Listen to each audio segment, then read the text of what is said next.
Hi there. My name is Charles Lee. I'm an educational writer. 영어교육 전문가 저술가, 영어교육 1인자 찰스 리입니다. 3시간 영문법 가지고 강의를 진행하고 있습니다. 3시간 영문법은 품새 구분하고 그 다음에 신텍스를 3시간 만에 끝내는 획기적인 비법입니다.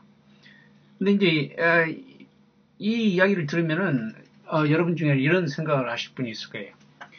아니, 3시간 만에 어떻게 품사와 신텍스를 끝내지?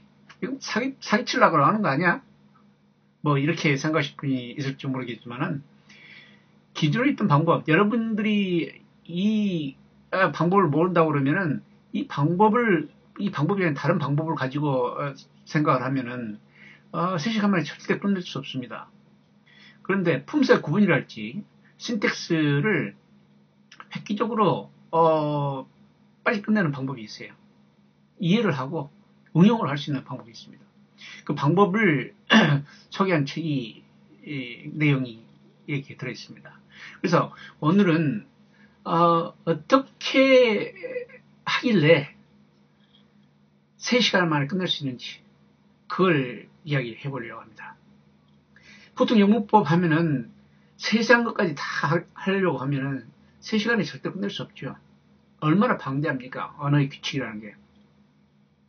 그래서 전혀 끝낼 수가 없는데, 제가 오늘 하려고 하는 것은 품사의 구분, 그 다음에, 품사 구분하고,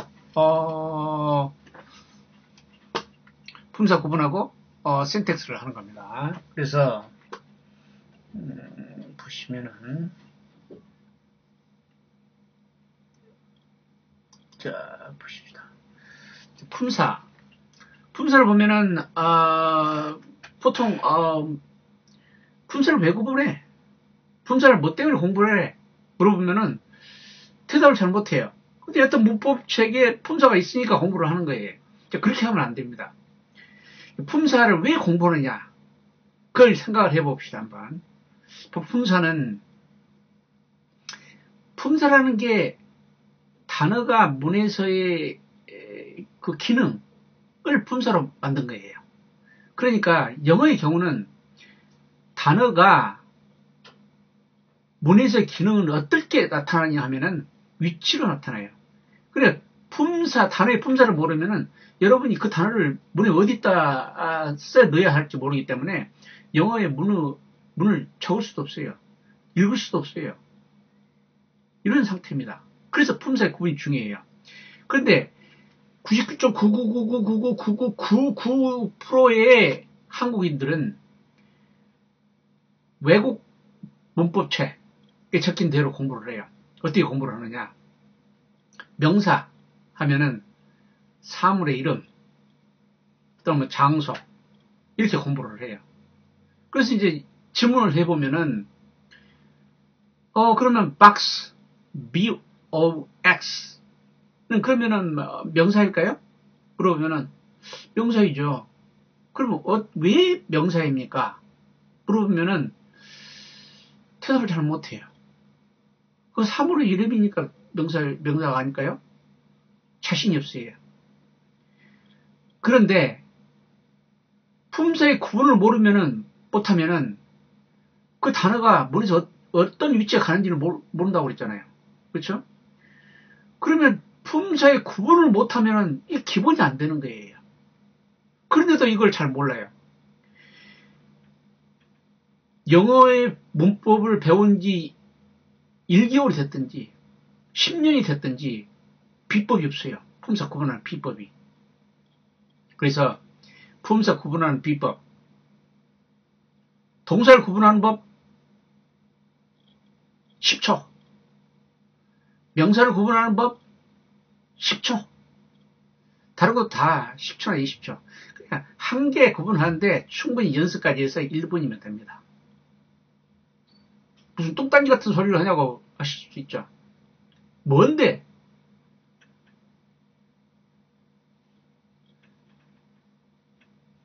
그러면 예를 하나 보여드리겠습니다. 예를 보여드리면, 자,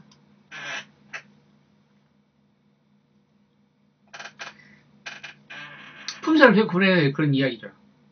자, 박스를 예를 들어가지고 또 박스 하면은 여러분들이 생각하시듯이 나는 박스 정도는 알아. 박스는 뭐 상자 아니야? 또 상자 아닙니까? 이렇게 할 수 있죠. 또 상자 맞죠? 상자 맞아요. 자, 그러면은 이건 어떻게 해석을 한번 해보세요. Why don't you box it? Why don't you box it? 그 박스는 상자인데 이게 무슨 말이야? 박스 it? 상자 그것? 너 상자 그것? 이게 무슨 말이야? 해석이 안 돼요. 해석이 안 돼. 왜 해석이 안 됩니까? 왜 해석이 안 될까요?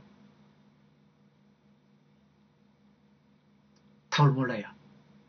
근데 이제 중요한 게 이게 있어요. 영어는 똑같은 단어가 명사로도 쓰이고 동사로도 같이 또 쓰여요. 한국어, 국어는 전혀 그렇지 않아요. 의미가 달라져요. 근데 이 경우는 a lunch box, 할 때는 여러분들이 생각한 대로 박스 상자, 점심 상자, 점심 도시락을 이야기를 했죠. 두 번째 거는 박스가 상자에 넣다. 그런 이야기예요. 포장하다. 넣다. 그렇게 하면 해석이 되잖아요. 그렇죠? 와르지 박스에. 너 왜 그걸 상자에 넣지 않니? 이런 이야기죠. 해석이 되죠? 이래서 품사의 구분이 중요하다는 이야기예요. 맞죠? 자, 그러면은 또 하나 문제를 내볼게요.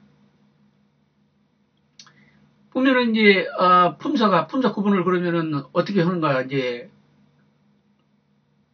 여러분들이 이야기를 했었죠. 명사 구분은 사물 이름. 그렇게 해가지고는 잘 모른다고 그랬잖아요. 그렇죠? 자, 그러면은, 제가 예를 하나 들어보겠어요. 예. 그러면, 먹다, eat나, 마시다, drink는 품사가 뭘까요? 왜 품사가 그렇다고 생각하십니까? 이렇게 보면은, 마시다, 먹다, 이거는 움직이는 거 아니야? 그 동사야, 동사. 동사 맞지요? 움직이니까. 이렇게 이야기를 해요. 그래요? 움직이는 게 동사입니까? 그러면은, 사랑하다. 사랑하다는 동사입니까? 사랑하다? 움직이나? 마음이 움직이죠? 어떤, 공부 많이 하는 학생은 또, 그건 상태동사예요.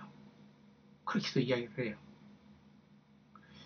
근데, 단어 하나 볼 때마다 그렇게 오랜 시간이 걸려가지고 이건 명사일까? 동사일까? 이렇게 하면은, 언제 그걸 품사를 알아가지고 영작을 하고, 그걸 할 수 있겠습니까? 독해를 하고. 여러분, 영작이나 독해가 품사 구분하고 전혀 동떨어진 것이 다를 것 같죠? 근데 그렇지 않아요. 그러면 여러분 중에 이런 생각을 하실 분도 계실 거예요. 근데 내가 아는 친구는 미국으로 유학 갔는데, 품사 그런 거 잘 공부도 안 해도 영어만 잘하던데? 선생님 왜 그렇죠?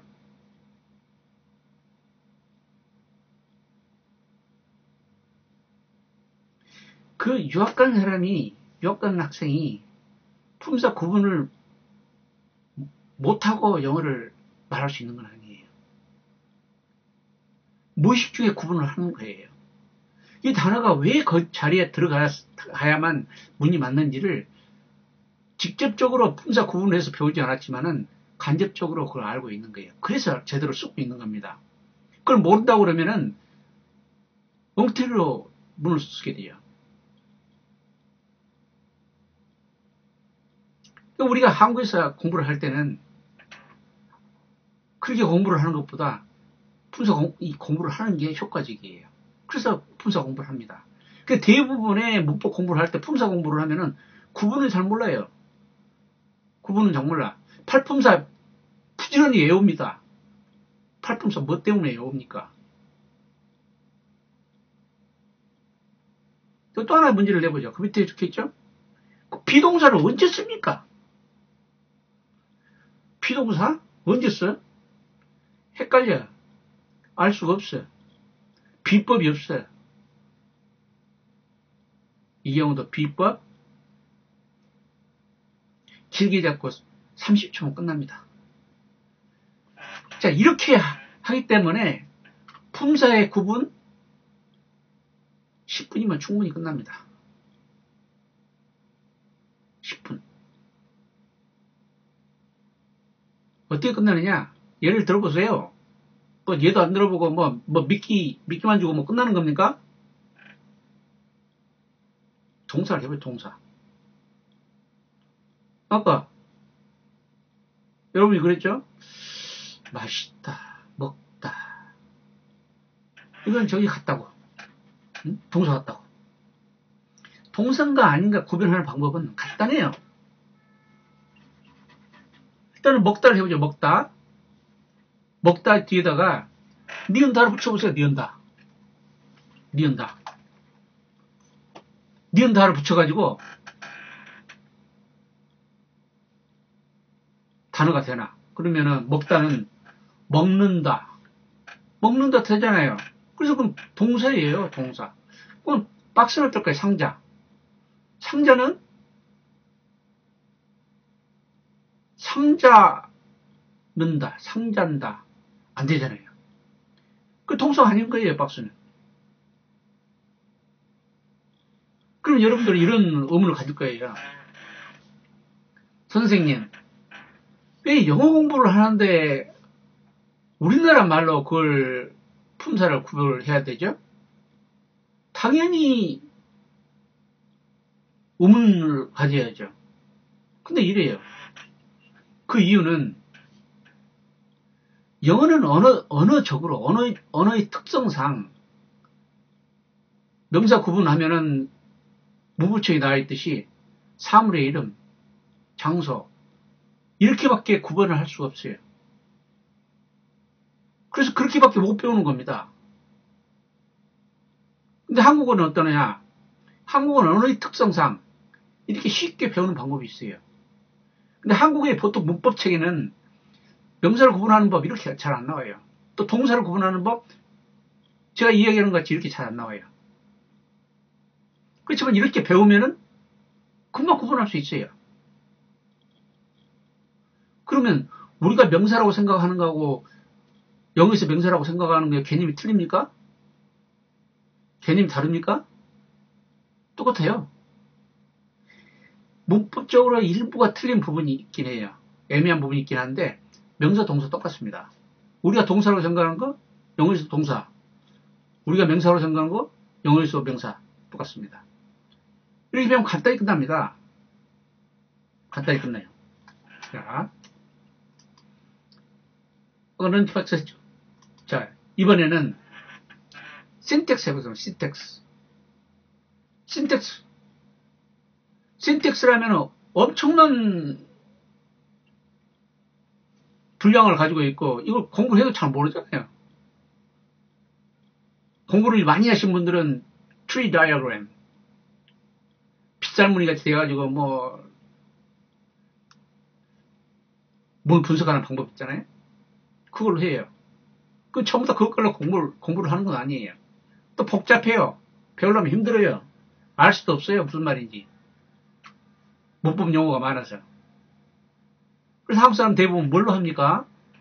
한국 사람들은 문호형식으로 해요. 문호형식. 근데 문호형식으로 여러분 문 분석이 잘 됩니까? 잘 안 돼요. 왜 잘 안 된다고 이야기를 하는지 아세요? 이거예요. 문어 오형식이 영어의 문을 제대로 분석을 해준다 그러면은 여러분이 독해를 할 때 문어 오형식을 제대로 써가지고 독해를 제대로 해야 됩니다. 그런데 독해책 보세요. 문어 오형식으로 짝짝짝짝 나눠가지고 다 된 거 있습니까? 안 돼요. 그래서 독해를 할 때는 문어 오형식 안 합니다. 그래서 안 하는 거예요. 분석이 잘 안 되니까. 문어 오형식 분석이 안 되는 데는 몇 가지 이유가 있어요. 근데 오늘은 한 가지만 이야기를 하겠습니다. 한 가지. 어떤 이유냐? 자, 읽어보세요.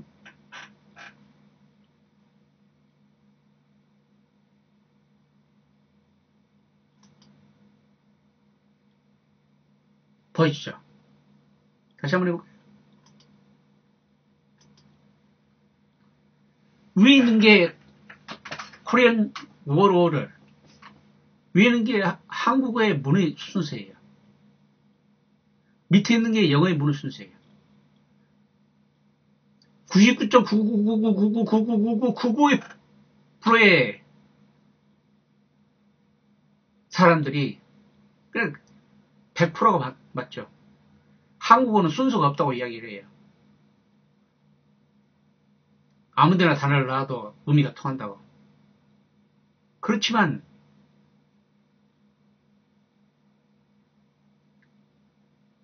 보통 사용하는 순서가 있어요.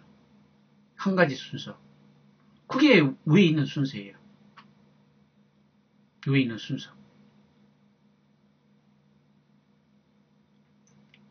그리고 영어는 어떠냐? 영어는 보통 사용하는 순서가 아니고 영어는 거의 99.99%의 영어의 문이 1, 2, 3, 4, 5, 6, 7 이 순서로 써요. 보여줬죠? 이 순서. 이 순서로 씁니다. 1, 2, 3, 4, 5, 6, 7. 이 순서가 바뀌면은 예외나 도치를 제외하고는 전부 틀린 거예요. 틀린 거. 그럼 예외나 도치가 얼마나 많을까요? 그래서 제가 분석을 해봤어요. 소설책, 동화책.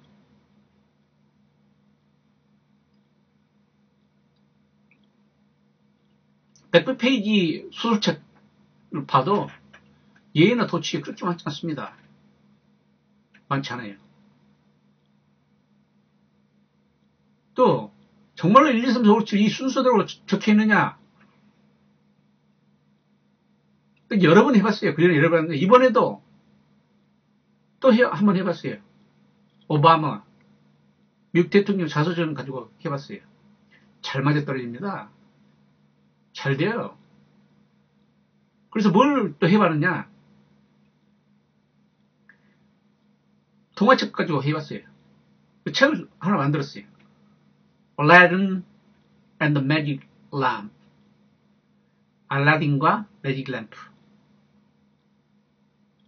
그걸로 저걸 했어요. 잘 떨어집니다. 잘 맞아 떨어집니다. 그런데 이 한 가지 순서인데 영어는 문어 오형식은 안 맞아 떨어져요. 그래서 안 되는 겁니다. 몇 가지 이유가 있는데 그 중에 한 가지를 오늘 이야기를 할게요. 문어 오형식이 잘 안 맞아 떨어진다는 것은. 문어 오형식은 주어부터 시작하도록 되어 있죠? 주어.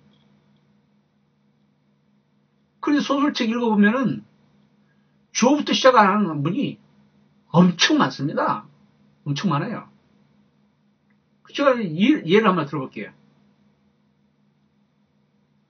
At 7, I met my brother there.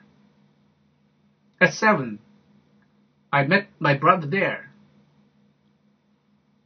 7시에 난 내 동생을 만났어. 그곳에서. At 7. At 7이 제일 처음에 나왔는데 주어 아닙니다. 그 다음에 보세요. When I was a little boy, my father was a fisherman. When I was a little boy, 내가 어린 소년이었을 때 주 아닙니다. 또 surprisingly I passed the exam. 놀랍게도 나 그 시험 합격했어요. surprisingly 주 아닙니다. 또 문호 끝에 나오는 것도 우리가 생각한 같이 뭐 주 동사하면 동사로 끝내야죠. 또 주 동사 보면 보로 끝나야죠. 목적으로 끝나야죠. 그런데 I was lucky meeting you. 이렇게 하면은 meeting you 동사도 아니고 뭐 목적어도 아니고 이럴 때는 보통 형용사를 보충한다고 그러죠. 그런 거예요.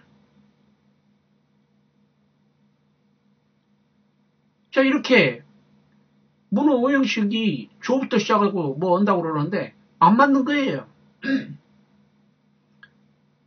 그래서 독해를 할 때 써보면은 안 맞으니까 뭐 써볼 수 없어요. 그래서 잘 안 됩니다. 저는 책을 18권을 냈는데 반 정도는 종이책, 반 정도는 이북. 제가 만든 한 가지 순서 이거 가지고 독해를 잘 합니다. 책 한 권을 전체를 다 한 것도 있어요. 그래 문호 형식으로 그러니까 하지 않고 신텍스 경우도 제가 개발한 방법으로 해요. 그 방법이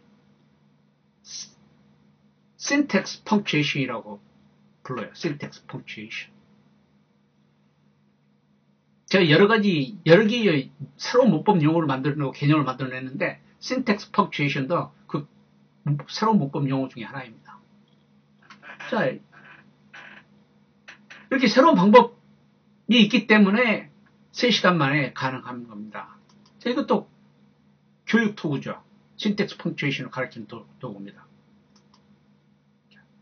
자, 그래서 이렇게 품사 구분이랄지 syntax를 그래서 3시간에 충분히 가르칠 수 있는 겁니다. 3시간도 안 걸려요.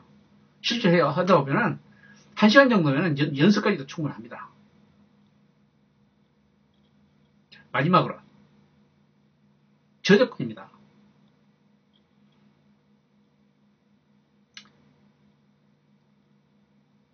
저도 외국에서 오래 살고 거기서 공부를 했는데 학술지, 언어학, 언어교육학, 학술지 대학에 가면은 대학 도서관에 가면은 10여 년, 15년, 20년 지각 있어요. 저 상당 부분 봤습니다.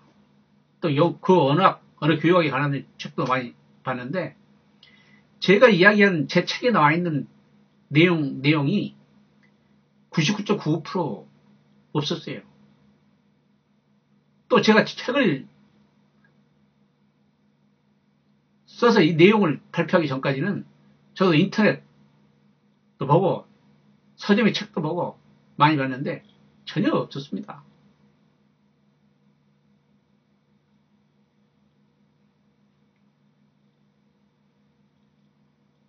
지금 저작권이 한국 사람들이 상당히 심각하게 생각하기 때문에 여러분 형사법상 범죄입니다. 저작권 침해는. 그래서 5년 이하의 징역 5천만 원 이하의 벌금이 있는데 이것만이 아니에요. 형사법상 그게 저작권 침해로 인정이 되면은 민사상 소송도 같이 합니다. 그것만 할 것 같습니까? 인터넷에 알립니다.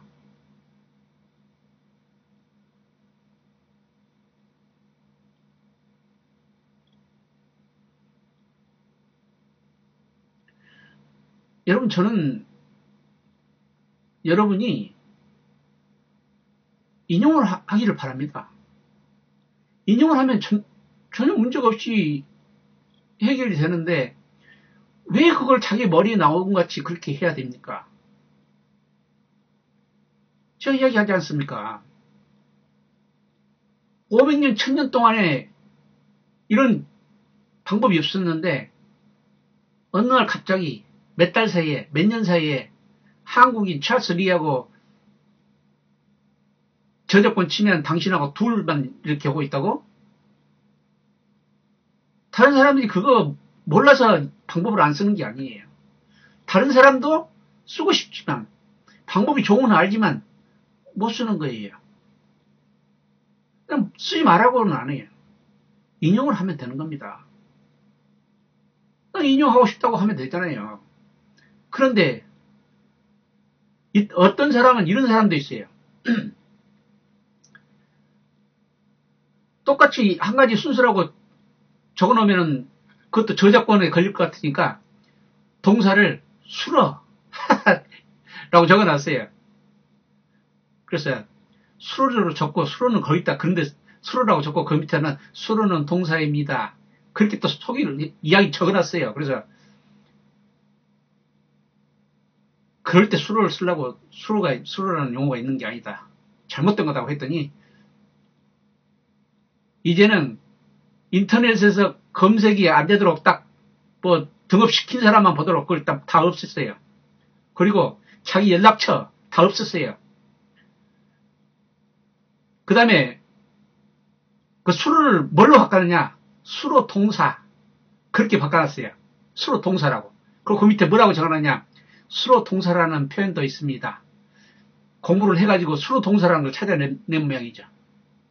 그렇지만 거기에 수로 동사라고 적으려면은 수로 목적어, 수로 보 다 수로라고 붙여야죠. 왜 그렇게 다른 사람을 보면 금방 이거 베꼈네? 알 것을 그렇게 해야 됩니까? 그렇다고 해서 없는 머리에서 그렇게 놔뒀다고 다른 사람이 모를 것 같습니까? 여러분, 저작권 치면은 형사는 범죄입니다. 범죄 행위요. 그 상당한 범죄 행위입니다. 5년 이하의 징역이라면. 자, 인용을 하시기 바랍니다. 그리고 이 3시간 영문법은 다음 시간에 좀 더 자세히 처음부터 해보도록 하겠습니다. See you later. Bye.